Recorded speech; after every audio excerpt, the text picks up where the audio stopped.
Hi mga mama, welcome back to my channel. So for today's video, this is my first morning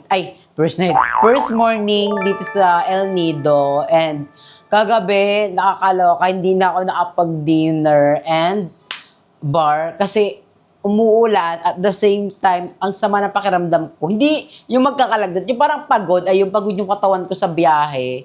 So sabi ko, wala, itutulog ko na nga lang to. Matagal pa naman ako dito. Siyempre, ayoko naman sulitin yung katawan ko. Baka, di ba kapag nag-bar ako kagabi, baka kinabukasan naman nun, is, di ba, lumala pakiramdam ko. Kaya yon, nakapag-rest na ako. Full energized tayo ngayon. Oh my God. Ngayon, morning person ako. Kaya tulog din ako kagabi para at least paggabi, tulog ako. Ganun yung eksena. Kasi lately kasi, ang nangyayari sa akin, gising ako sa gabi, hanggang madaling araw, tapos tulog ako sa umaga ng mga ganun. Hapon, tulog ako, ganun. Kaya ngayon, buti na lang morning person tayo. Ngayon, magbe-breakfast tayo sa baba. And, bibili din ako ng pwedeng makain. Kasi kanina madaling araw, parang nakaramdam ako ng gutom. Kasi di nga ako nakapag-dinner. Nagutom ako.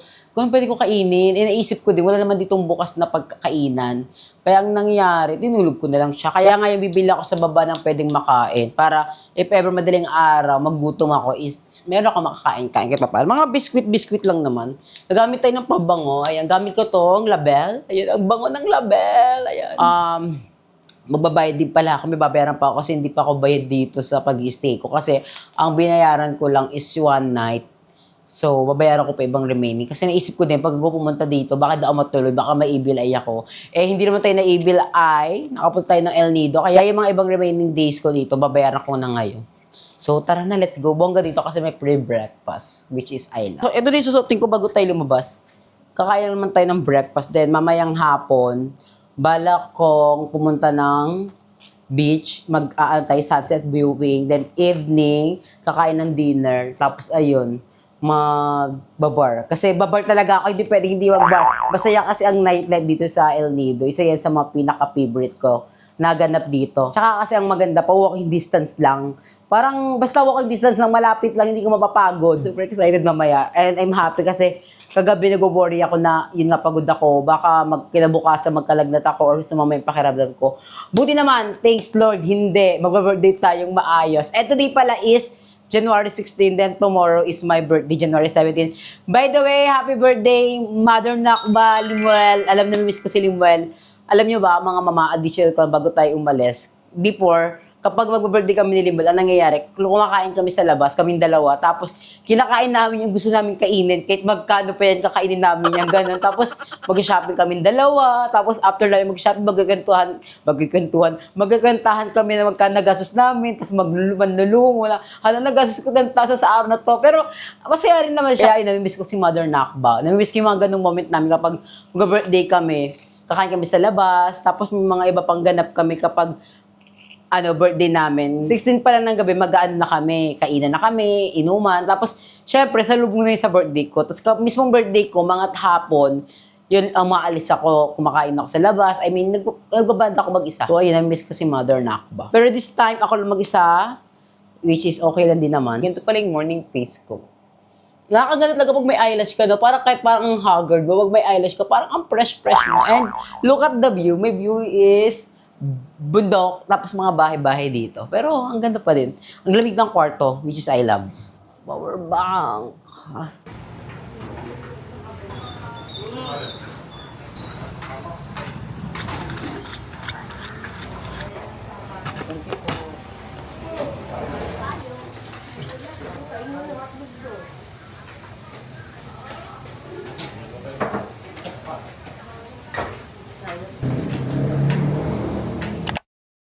This is my second night dito sa El Nido, Palawan. Ito yung aking first dinner kasi nga 'di ba sa unang araw ko dito nakatulog ako and hindi ako nakapag-bar. And ngayon tayo ay magdi-dinner and magbabar. Oh my God! Kanina din pala pumunta ako ng Vanilla Beach pero ang tanga-tanga ko, hindi ako nakapag-vlog.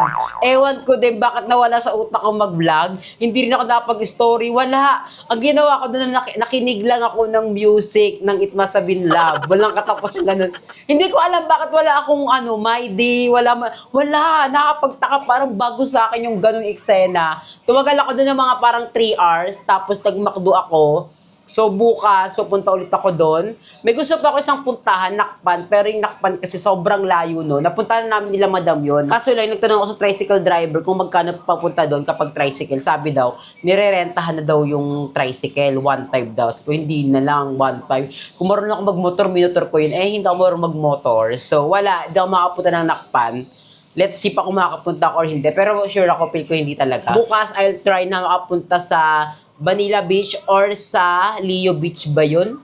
Oo, Leo Beach ate yung isa dito. Isa talaga sa mga rason kung bakit talaga pumunta ng El Nido is talaga para makapag-sunset viewing talaga. Iba talaga ang sunset dito sa Siargao. Ay, sa Siargao tuloy. Sa El Nido, grabe. So ngayon, sobrang happy ng puso ko kasi nakapag-sunset viewing ako. Grabe ba talaga yung sunset? Iba yung napifeel niya sa akin. Grabe talaga. Parang nami-meditate niya ako. Tapos na ano niya ako. Parang tawag nito na-inspired niya ako sa buhay na gagalingan ko pa. Ganun, iba yung ganun yung excited niya sa akin. After ko mag-sunset viewing, umuwi na ako dito, nag-hot bath kasi magdi-dinner ako. Gusto ko sanang maligo, kaso lang, paano maliligo? Walang blower dito. Ang hirap patuyuin. Okay lang sana kung walang blower, electric pan. Eh, wala. Lalo na itong buhok kong makapal to, so mahirap to patuyuin. Pagka-uwi ko na lang ulit mamaya, doon ako maliligo para at least may time pa ako. Kasi kung maliligo ako ngayon, Diyos ko po, abutin ako ng 30-30 dito para lang mapatuyo itong buhok ko. Let's do our skincare. Ito lang, skincare ko. Hindi rin kasi ako magaling mag-makeup talaga mga mama.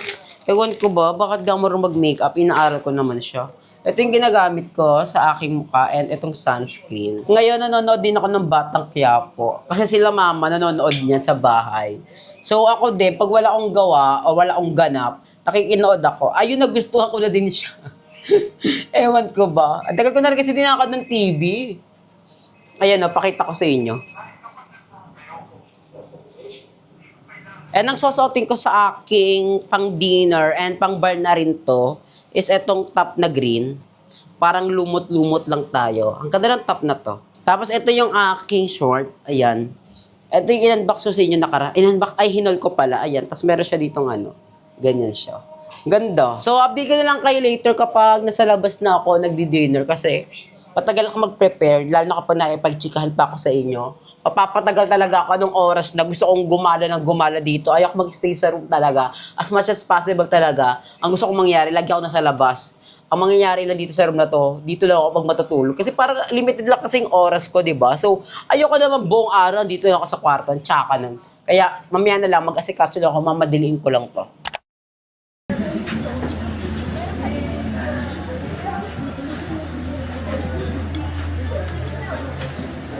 Yan.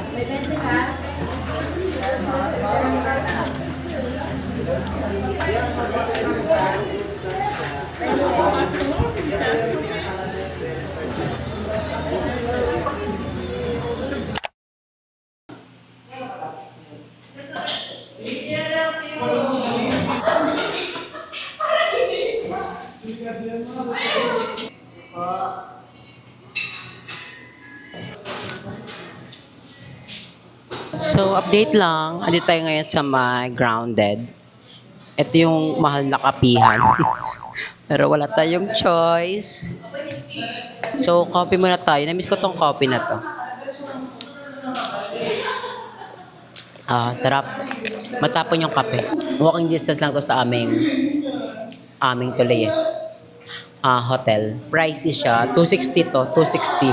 So, parang isang meal na rin siya. Kaloka. Pero wala nasa vacation kasi tayo. So, alam mo yon, pangat ka pa nagtitipid or may tight budget ka, ganun. Worth it naman sa price. So, ayun mga mama, bago ko tapusin ang aking vlog, is meron na akong chika sa inyo na nangyari sa akin kahapon sa grounded. Kasi may nakausap akong about doon. Ang nakakaloka pa kasi hindi siya marunong mag-English. Hirap siya kasi ang lahi niya Italiano. Kasi yun nga, nagkakaroon kami ng language barrier kasi hindi na ako magkagalingan mag-English. Mas lalo naman siya di magaling mag-English. Tinanong niya nga kung marunong daw mag-Italiano. Diyos ko po, sabi ko, I only speak Tagalog in English only.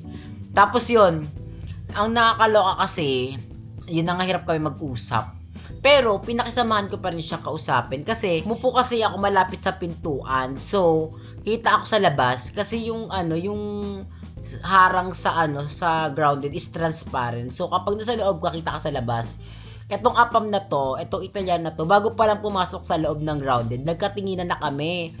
Nakita ko na siya, nakita niya na ako. Tapos alam ko talaga sa kanya siya nakatingin kasi kung saan ako nakaupo, wala namang nakaupo doon malapit sa akin. So alam ko sa akin talaga siya nakatingin sa aking direksyon. Tapos alam ko talaga may something yung tingin niya sa akin, may something. So pasok siya, umorder siya ng kape, pero hindi agad-agad siya naka-order kasi may mga nakapila. May umorder, tapos siya na yung umorder, tapos inantay niya yung order niya, yung coffee niya sa kabilang side. Sa inuupuan ko, wala pang mga nakaupo. Sabi ko talaga, ay sa akin to upo tong apam na to sa tabi ko. Tapos yun na nga, habang inaantay niya yung coffee niya, tumitingin siya sa akin, tinititigan niya rin ako talaga ako. Hindi siya nagiging ganda-gandaan si mama ha. Tumitingin siya sa akin, tumitingin din ako sa kanya. Ganun kasi ako pag may apam talaga. Pag nakatingin sa akin, tumitingin din talaga ako. Amats ko yan. So yun na nga, nakatingin siya sa akin, tumingin ako sa kanya. Tapos maya-maya, pagkakuha niya ng coffee niya, tumabi siya sa akin. Excited ako, hindi ako tumitingin sa kanya. Sabi ko, ay hindi ako mag-first move dito. Hindi ako yung mag-hi. So yun na, cellphone ako. Tapos, inaantay ko na mag-hi siya sa akin. Hindi nag-hi. Sabi ko, ay bala ka dyan, cellphone ako. Tapos, biglang nabaling yung tingin ko sa kanya. Nakatingin siya sa akin, tapos nag-hi siya. Sabi ko, hello, ganyan-ganyan. Doon ko na nga nalaman na hindi siya marunong mag-English. Sabi ko, ba yung pagod naman to? May itsura pa naman yung apam, kaso lang, matanda na. 43 na kasi siya. Matanda na ba yung 43? Pero kung hindi pa naman, depende naman yun. Kasi maayos naman yung build ng katawan niya eh. Makikita mo na talaga may edad na siya. Patagal kami nag-usap. Ang dami niyang kwento sa akin na pinipilit kong intindihin. Ganun, nakakaloka siya. Na-turn up ako kasi, tinanong ko siya kung ilang taon na siya. Sabi niya, 43. Sabi ko, no, it's not that old. Anong gano'n si mama? Tapos sinabi ko, I'm turning 27 tomorrow. Tapos hindi man lang ako binati ng happy birthday. Sabi ko, ano ba to? Di parang, ano yun? Nagets ko din naman kasi nga, hirap siya mag-English. So, baka di niya rin nagets yung gusto ko sabihin na birthday ko tomorrow. Basta nakakaloka yung apam. Yung grounded, hanggang 10 PM lang sila open. Tapos inaya niya ako kung I have plans pa ba daw for tonight, ganun. Gusto ko ba daw maglakad kaming dalawa, ganun. Sabi ko, yes, it's okay. Tapos lakad-lakad kami. Lumabas na kami ng grounded. Lakad-lakad kami hanggang papuntang bar. Tapos, inano niya ako kung meron ba daw akong ID. Siyempre, may ID ako sa bag ko. Ang chika ko wala. Kasi alam ko talaga, kapag ang apam, tinanong ka kung may ID ka or wala, sa bag mo, or may bitbit kang ID, dadalhin ka niya sa hotel. Kasi pag, pumapasok ka ng hotel, di ba kailangan na naging ng ID? So, alam ko na yan. Eme ako na wala akong ID, kahit may ID talaga ako. Sabi niya, tara, let's grab some beer. Bili daw kami ng beer. Bili kami ng beer. Napansin ko talaga dadalhin niya ako sa hotel. Kasi yung hotel na pinag-i-stayan niya, kung saan kayo bumili ng beer, malapit lang, walking distance, tapat lang mismo. Ito kasi El Nido talaga, kapag dito ka sa town proper, malapit ka sa lahat, legit, kung alam nyo man mga mako, nakapunta kayo ng El Nido, mag-gets nyo ako. So yun, pagkabili niya ng beer, agad ako na, ay hindi, sabi ko nga kasi diba, wala akong dalang ID. Sabi niya, pwede naman daw cellphone, papakita ko lang daw yung yung ID ko sa cellphone, papayagan daw ako pumasok. Kung ay hindi pwedeng ganun, isip ko, ay hindi pwede. Ewan ko din, bakit din ako umuo sa kanya na sumama din ako sa hotel. Ang tanga ko sa part na yun na, tinanong niya kasi ako na, do you have ID on your bag? Sabi ko, no. Do you have, picture on your cellphone? Tapos sabi ko, yes. Sabi niya, that's okay. Ganon. Sabi ko, tanga ko. Dat pala sinabi ko, wala rin akong ID sa cellphone. Yun na nga, bumili kami ng beer. Tapos, eme talaga ako. Sabi ko, I will get my ID in my hotel. I'll be back here, wait me here. Di niya pa ako nagigets ng una. Kasi nga, natataranta din ako. Ayoko kasi talaga sa mama sa hotel. Kasi nga, wrong for me, wrong yun. Lalo na di ko pa nasasabing trans ako. Alam niyo ba mga mama, ang bilis ko maglakad habang naka-wedge ako. Nararamdaman kong pinapatos na ako, lakad pa rin talaga ako. Kasi nga, baka sundan ako ng apam. So ayun, hindi ko na siya binalikan talaga at all. Kasi napipili ko talagang may something, may wrong. Parang napipili ko talaga na may mali. Kaya kayo mga mama, kapag napipili nyo may mali, nako, umalis na kayo sa mga ganyan bagay. Kasi hindi nyo rin alam talaga kung anong pwedeng mangyari. So ayun, be careful tayo lagi mga mama. lalo na sa mga transition natin dyan, lalo na kapag nag-travel kayo alone, be mindful, maging careful kayo, huwag kayong padalos-dalos.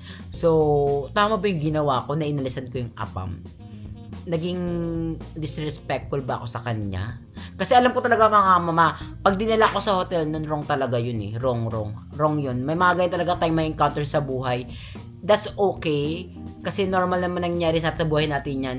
Ang iiwasan nyo lang is may mangyaring masama sa inyo. Kaya be careful mga mama, lalo sa mga travel alone dyan ha. Mag-ingat kayo always. Kahit na nasa sarili natin tayong bansa, delikado pa din na sumasama tayo sa mga hotel-hotel. Baka mamaleta tayo. So yun na mga mama. I love you all so much. Dito ako natapusin ang ating vlog. See you na lang tomorrow. Bye. Mwah.